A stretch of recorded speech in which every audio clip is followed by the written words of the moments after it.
Donc on va parler aujourd'hui de suranalysis paralysis. J'aime bien ce mot-là. Alors, c'est quand on a beaucoup trop d'indicateurs à l'écran. Tu as par exemple 4 indicateurs, donc 3 moyennes mobiles, un RSI, un MACD, des lignes de tendance, de l'Ishimoku, je ne sais pas quel autre indicateur technique miracle, enfin bref, il y en a des tonnes. Et qu'est-ce qui se passe? Finalement, après, tu n'arrives plus à cliquer. Et donc, félicitations, tu souffres justement d'analyse paralysie.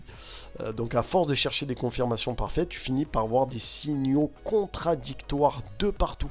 Le résultat, tu ne prends plus de décision, tu finis par subir le marché. Donc, aujourd'hui, on va nettoyer tes charts et simplifier au mieux ton cerveau.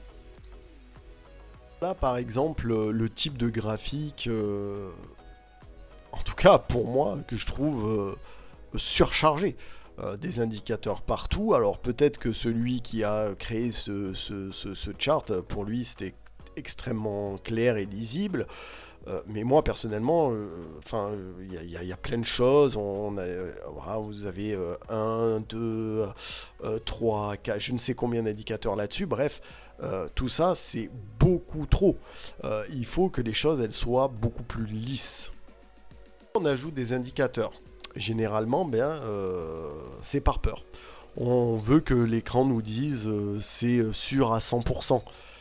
Mais spoiler, en fait, la certitude, elle n'existe absolument pas en trading.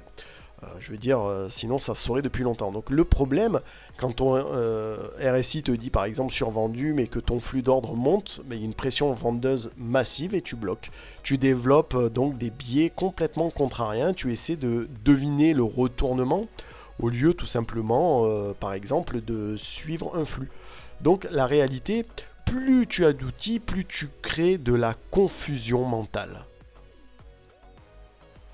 Donc, par exemple, des syndromes, le syndrome typique, donc le prix est trop haut. Donc, ça doit forcément baisser. Donc, tu vas chercher l'indicateur qui va justifier ton envie de vendre contre la tendance. C'est là que l'analyse paralysie devient très dangereuse.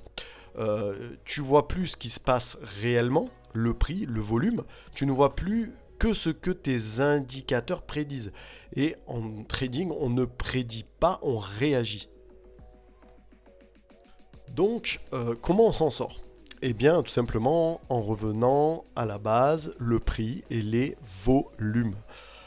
Donc, il faut juste épurer les charts. Si un indicateur ne te donne pas une information exploitable en 2 secondes, en fait, il faut juste absolument pas le garder. Donc, un plan à 3 points, c'est beaucoup plus simple. Pas 15. Par exemple, une zone H4, une absorption footprint, un delta positif, achat, et c'est tout. Donc il faut toujours accepter l'incertitude. Ton setup, il ne sera jamais parfait à 100%. Ton job, c'est de prendre le trade quand tes 3 conditions d'entrée sur ta méthode seront là. Point. Donc, si tu bloques malgré tout encore, 10 ta taille de position. Le problème de la paralysie, c'est souvent la peur de perdre.